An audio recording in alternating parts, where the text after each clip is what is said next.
और साथ ही साथ यह महत्वपूर्ण हमारे लिए है कि पाकिस्तान के आम नागरिकों को कोई परेशानी लोग हैं उनको नस्ते नाबूद करेंगे तो ये देश की सेना को हम सैल्यूट करते हैं। चाहे किसी धर्म समुदाय जाति के हों, उनको कोई बख्शा नहीं जाएगा। कानून सबके लिए बराबर है।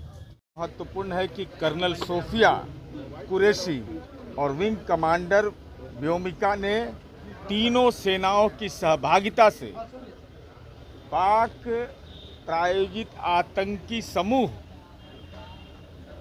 और उसके भी जो भी ऑपरेटिव पार्ट थे उसको ध्वस्त किया, तो देश की जनता आज उनको सैल्यूट कर रही है। और साथ ही साथ यह महत्वपूर्ण हमारे लिए है कि पाकिस्तान के आम नागरिकों को कोई परेशानी नहीं, पाकिस्तानी सेना को कोई छेड़छाड़ नहीं, बल्कि जो आतंकी समूह थे उसके संचालन करने वाले थे। और ये आत्मगौरव हमको इसलिए हो रहा है कि मधुबनी में आदरणीय प्रधानमंत्री जी आए थे। माननीय मुख्यमंत्री नीतीश कुमार जी ने सार्वजनिक रूप से आतंकवाद के खिलाफ देश की एकजुटता का संदेश दिया था और आदरणीय प्रधानमंत्री जी ने भरोसा दिया था कि जो आतंकी घटना करने वाले लोग हैं या उस साजिश में जो शामिल लोग हैं उनको नस्ते नाबूद करेंगे, तो ये देश की सेना को हम सैल्यूट करते हैं। दरभंगा की जो घटना हुई है, इस संबंध में विपक्ष के द्वारा सवाल उठाने का भी समय नहीं मिला। तत्काल पुलिस ने कार्रवाई की है और जो भी गलत करेंगे, चाहे किसी धर्म समुदाय जाति के हों, उनको कोई बख्शा नहीं जाएगा। कानून सबके लिए बराबर है।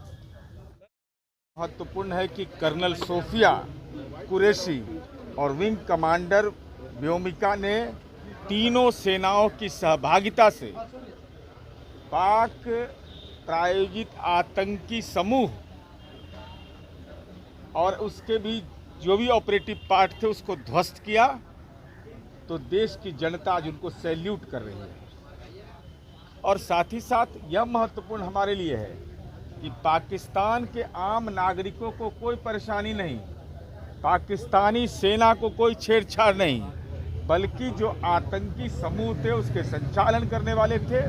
और ये आत्मगौरव हमको इसलिए हो रहा है कि मधुबनी में आदरणीय प्रधानमंत्री जी आए थे। माननीय मुख्यमंत्री नीतीश कुमार जी ने सार्वजनिक रूप से आतंकवाद के खिलाफ देश की एकजुटता का संदेश दिया था और आदरणीय प्रधानमंत्री जी ने भरोसा दिया था कि जो आतंकी घटना करने वाले लोग हैं या उस साजिश में जो शामिल लोग हैं उनको नस्ते नाबूद करेंगे, तो ये देश की सेना को हम सैल्यूट करते हैं। दरभंगा